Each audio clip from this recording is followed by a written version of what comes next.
nous vivons en dissonance et avec des inconforts. Et il arrive qu'on essaie de nier et de refouler ces inconforts-là, n'est-ce pas? Alors, qu'est-ce qui se fait à ce moment-là? Qu'est-ce qu'on fait? Il se développe dans notre esprit, dans notre inconscient, des pensées sinueuses avec lesquelles on essaie de camoufler cet inconfort-là, de le réduire, de l'atténuer. Et c'est aussi un peu ce que l'apôtre Paul résume dans Romains chapitre 2, quand il dit leurs pensées s'accusant ou se défendant au retour. Hein? C'est ça qu'on fait quand on a un inconfort, là. Cet inconfort-là, on s'accuse. Ah, j'ai fait quelque chose que j'aurais pas dû. Ah, mais c'est pas si grave. Ouais, mais il l'a pas vu. Hein? Leurs pensées s'accusant et se défendant tour à tour. Et les conséquences de ce camouflage-là, de ce genre de comportement, des fois, c'est pas grave. Des fois, les conséquences sont mineures si les actes sont mauvais. Mineurs, excusez-moi. Mais souvent, ou si on pousse ça, le camouflage, une des conséquences, c'est qu'on finit par perdre la clarté intérieure, qui, elle, nous permet de nous engager sur le chemin du bonheur. Puis là, on devient troublé et c'est de plus en plus compliqué. Et vous savez, des fois, on dit oh, cette situation-là est tellement compliquée. Mais souvent, dans le fond, c'est pas bien compliqué. Des fois, Jésus a résumé ça à aimez-vous les uns les autres. Si on faisait juste ça, là, ça réglerait tous les problèmes. Mais la situation dure depuis longtemps, puis là, on s'accuse, on se défend soi-même, on accuse, puis on défend un, puis là, ça se complique. Puis si on est en groupe au travail, par exemple, là, ça devient compliqué, puis là, la situation, c'est difficile à résoudre. Là, il faut faire revenir un spécialiste qui va pacifier tout ça. Mais dans le fond, ça aurait pu être plus simple si on avait appliqué la règle de base de Jésus qui aimez-vous les uns les autres. Ne pas vivre en harmonie avec ce que nous croyons, c'est un véritable obstacle au bonheur. Et l'apôtre Jacques nous dit à peu près la même chose que ce qu'on vient de dire, mais en d'autres mots. Dans Jacques, au chapitre 1, voici ce que l'apôtre a écrit. Mettez en pratique la parole et ne vous bornez pas à l'écouter. Hein? C'est ce qu'on vient de dire. C'est beau l'écouter, là. On l'écoute pour mettre en harmonie ce qu'on croit avec ce que Dieu dit. Mais ce n'est pas tout, là. Il faut mettre ça en pratique. Ne vous bornez pas. Mettez en pratique la parole, ne vous bornez pas à l'écouter en vous trompant vous-même par de faux raisonnements. Car si quelqu'un écoute la parole et la met pas en pratique, il est semblable à un homme ou une femme qui regarde dans un miroir son visage naturel et qui, après s'être regardé, s'en va et oublie aussitôt qui il ou elle est.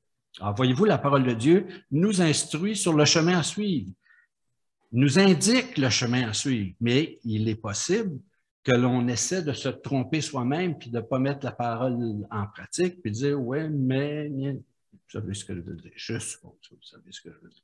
En tout cas, si je me base sur mon expérience, qui est parfois assez semblable à celle des autres, vous savez de quoi je parle. Il y a une promesse attachée à cette mise en pratique de l'enseignement. Si on va au verset suivant, il est dit « mais celui qui a plongé les regards dans la loi parfaite, la loi de la liberté, et qui aura persévéré, n'étant pas un auditeur oublieux, mais se mettant à l'œuvre, ne vous bornez pas à l'écouter, mais se mettant à l'œuvre, celui-là ou celle-là sera heureux, heureuse dans son activité. » Alors, voyez-vous, il y a une promesse attachée à ça. Cette personne est heureuse parce qu'elle vit en cohérence avec ce qu'elle croit. Et ce qu'elle croit est en harmonie avec la parole de Dieu. Et cette promesse qu'on trouve là nous ramène au psaume 1, parce que la même promesse, en d'autres mots, se retrouve dans le psaume 1. Dans le psaume 1, au verset 3, il est dit « cette personne-là, est comme un arbre planté près d'un courant d'eau, qui donne son fruit en sa saison et dont le feuillage ne se flétrit pas. Tout ce qu'il fait, lui, réussit. » Voyez-vous, la personne qui ne marche pas selon le conseil des méchants, qui ne s'assied pas en compagnie des moqueurs, etc., mais qui trouve son plaisir dans la loi de l'Éternel, bien, cette personne, elle est comme un arbre planté près d'un courant d'eau qui donne son fruit à sa saison. Qu'arrive-t-il à un arbre planté près d'un courant d'eau? Bien, cet arbre-là dispose des ressources qui lui sont nécessaires pour être en santé. Alors, le croyant, c'est un peu comme ça. Le croyant, là, il est soumis aux mêmes conditions de vie et aux mêmes circonstances que tous les autres êtres humains. Pareil comme l'arbre qui est planté près du courant d'eau. Quand il vente, comme il a vanté il y a quelques semaines, il vente cet arbre-là. Alors, c'est la même chose pour nous, les croyants. Quand il y a des tempêtes dans la vie, il y a des tempêtes pour nous aussi. Mais l'arbre qui est planté près du courant d'eau peut y plonger ses racines. Et là, la chaleur vient, les difficultés, mais ses feuilles restent vertes.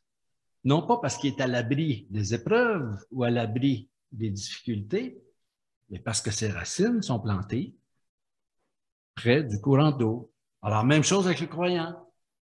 Les difficultés viennent, et des fois, elles sont comme ça, puis des fois, elles sont comme ça. Nous ne sommes pas à l'abri des difficultés. J'ai déjà entendu un prédicateur dans une réunion, je pense que je vous ai dit ça la dernière fois, promettre ça. Quand on se convertit, on n'a plus de difficultés. En désaccord avec lui. C'est pas vrai. La sécheresse vient, les épreuves, mais cet arbre-là, il peut porter du fruit. Pourquoi? Parce que ses racines sont plantées près du courant d'eau. Il peut tirer la subsistance nécessaire pour passer à travers les épreuves, les difficultés. Alors, le croyant vit dans les mêmes conditions de vie que tous les autres humains, mais la différence est que le croyant peut puiser espoir, réconfort, sens, assurance en Dieu et en sa parole. Un jour, pendant quelques années, j'ai exercé un ministère pastoral à l'église Sainte-Rose. Et puis, il y a un de mes bons amis, Mario Bourdage, qui a développé un cancer du cerveau. Et sa condition se détériorait. Puis un jour, je reçois un coup de téléphone de Yolande, puis Yolande, elle me dit « Jean, si tu veux voir ton ami, il faudrait que tu viennes. » Alors, je vais à l'hôpital. Et puis, des fois, on est des fois un petit peu inconfortable. Et puis, à un moment donné, je dis à Mario, comment on se sent? Non, c'est pas ça que je lui ai dit. Non, excusez-moi. À quoi on pense quand on est dans une situation comme toi, là, puis on sait que dans quelques semaines, peut-être quelques jours, tu vas décéder. À quoi on pense? Et là, Mario, il a gardé silence peut-être pendant 10 secondes, mais c'est long, 10 secondes, une situation de même. Ben, on pense à rien de spécial. C'est ce que Dieu m'a donné à vivre. Oh, j'ai été surpris. On pense à rien de spécial, c'est ce que Dieu m'a donné à vivre. Ses racines étaient plantées près du courant d'eau et son espérance était présente, malgré les difficultés qu'il vivait. Ça ne veut pas dire qu'en d'autres moments donnés, il n'a peut-être pas vécu des moments plus difficiles, mais à ce moment-là, il était capable de mettre son espérance en Dieu. Alors, voyez-vous, c'est ça être près d'un courant d'eau, de planter nos racines dans la parole de Dieu. La lumière qu'apporte la révélation de Dieu sur notre vie agit comme un courant d'eau pour un arbre. Elle permet de porter du fruit, même dans les moments difficiles. Ce qui nous amène pour aujourd'hui à notre conclusion. Dans les 2 dernières présentations, je voulais faire un petit exercice. Dans les 2 dernières présentations, j'ai voulu explorer les pratiques suivantes. Harmoniser ce que nous croyons avec la parole de Dieu et agir en cohérence avec ce que nous croyons.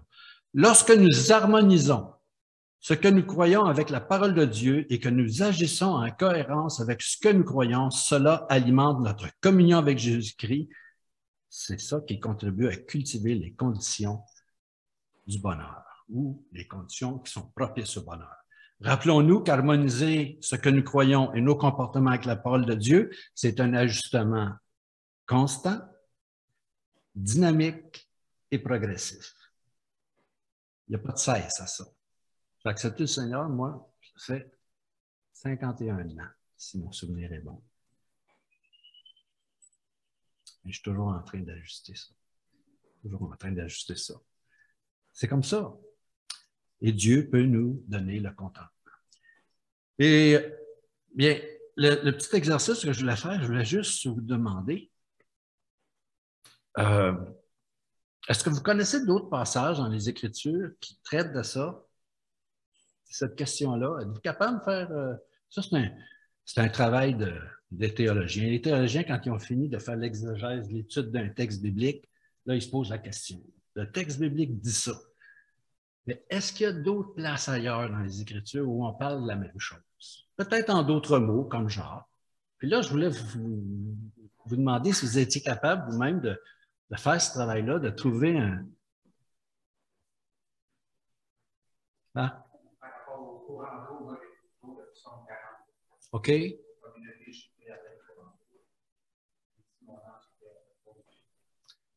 Oui, ouais, c'est une bonne image, ça. Moi, j'aime beaucoup cette image-là. Moi, c'est l'image, une biche qui soupire après des courants d'eau, là, hein? Moi, je la vois, là. Hein? Et je la vois, les côtes, là. Hein? Elle soupire, là, tu sais. Ben, des fois, c'est comme ça qu'on est, hein? On est dans la sécheresse, puis on est comme une biche qui soupire après les courants d'eau. Ainsi, mon âme soupire après toi, ô Dieu. Et c'est cette communion avec Dieu qui nous procure le bonheur et non pas les conditions dans lesquelles nous vivons. Merci, Marie.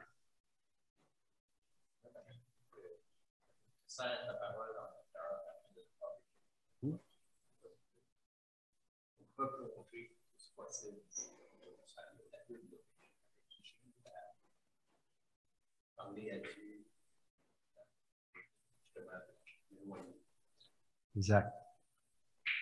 Vous savez que méditer, le terme qui est utilisé là, pour méditer dans les Écritures, quand vous lisez ça, là, dans les psaumes, là, ils méditent, c'est murmurer. C'est comme ça qu'ils méditaient, ils murmuraient. Ils se parlent à eux autres mêmes. Hein? Ils parlent tout bas, ils se parlent. Alors, c'est ça que Alain vient de nous dire. Là, on se parle. On prend un texte biblique, là, puis on se parle, puis qu'est-ce que ça veut dire? Puis là, on envoie quelque chose au Seigneur, puis Seigneur, et puis là, on continue à se parler. C'est ça, murmurer à l'intérieur de nous sur ce qu'on vient de lire. Je serre ta parole dans mon cœur afin de ne pas pécher contre toi. Oui.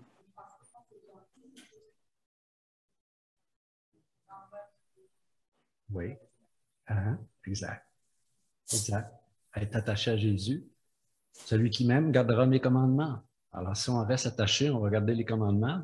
On a nos racines plantées dans la parole de Dieu. Exactement. Alors, voyez-vous, j'aurais pu prendre beaucoup d'autres passages pour arriver à ça. Parce que c'est une vérité qui est constante dans les Écritures. Oui?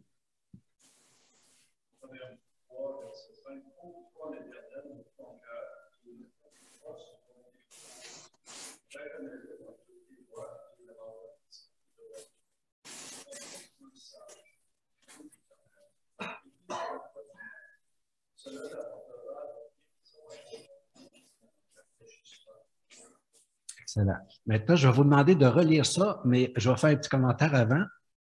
Utile ou pas utile, on verra. Puis je vais vous demander de le relire puis d'écouter bien ça. Ça, c'est un passage qui est tiré de Proverbes. Proverbes, c'est ce qu'on appelle un livre de la sagesse. Il y avait plusieurs livres de la sagesse en Israël. Qu'est-ce que c'était la sagesse en Israël? La sagesse en Israël, c'était comment est-ce que je peux mettre en pratique la révélation de Dieu dans la vie pratique, au quotidien. Parce qu'on sait que des fois, il y a des principes là, dans les Écritures. Là, ouais, mais ça, aime ton prochain comme toi-même. Je mets ça comment en pratique? Dans telle situation, là, quand mon voisin, là, il ils viennent de me faire un mauvais coup. Comment je me sens pratique? Ou quand mon collègue au travail vient de cacher des dossiers, là, puis que je peux même les trouver parce qu'il veut me nuire, ça arrive dans les situations de conflit, j'ai déjà vu ça. Alors, la sagesse était comment est-ce que je prends la révélation de Dieu, puis comment je réussis à mettre ça en pratique dans la vie quotidienne. Bon, avec ça, on va recommencer à lire ça. Confie-toi l'Éternel de tout ton cœur, et ne t'appuie pas sur ton intelligence. Reconnais-le dans toutes tes voies, et te rendra tes sentiers droits. Ne te prends pas pour un sage. Crains l'Éternel et déconfie-toi du mal. Cela sera une guérison et un rafraîchissement. C'est un bon passage, ça. Voyez-vous? Se confier en Dieu. OK, d'autres passages?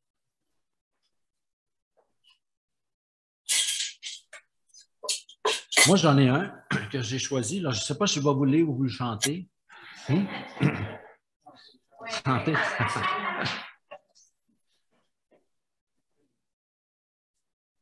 Chanter. Une minute. Le sage sur le roc a bâti sa maison. Le sage sur le roc a bâti sa maison. Le sage sur le roc a bâti sa maison et la tempête arriva. Le vent souffla et la pluie tomba.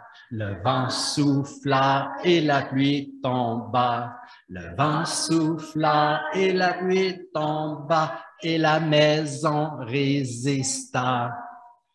Le fou sur le sable a bâti sa maison. Le fou sur le sable a bâti sa maison. Le fou sur le sable a bâti sa maison et la tempête arriva.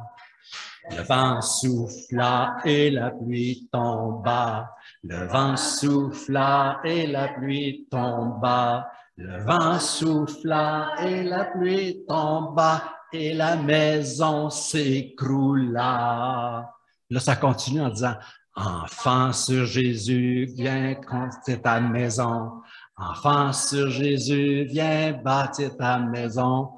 Enfant sur Jésus, viens bâtir ta maison et la tempête arrivera. Le vent soufflera et la pluie tombera. Le vent soufflera et la pluie tombera. Le vent soufflera et la pluie tombera et ta maison résistera. Oui, Marie-Pierre, as-tu la main levée? As-tu la main levée? Oui. Tu voulais chanter? Oui, vas-y. Pardon?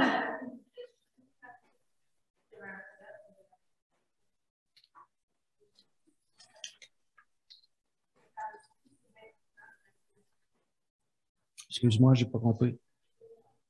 Non, non, vas-y.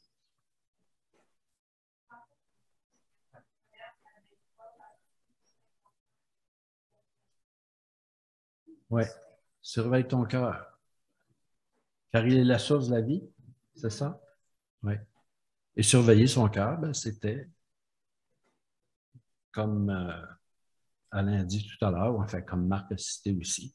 Alors, voyez-vous, il y a plein de références qu'on peut voir dans les Écritures qui nous montrent que si on prend la peine d'agir selon la parole de Dieu, notre cœur va être protégé, notre maison va résister, mais la tempête va arriver pareil, puis le vent va souffler, puis la pluie va tomber, et la maison va résister.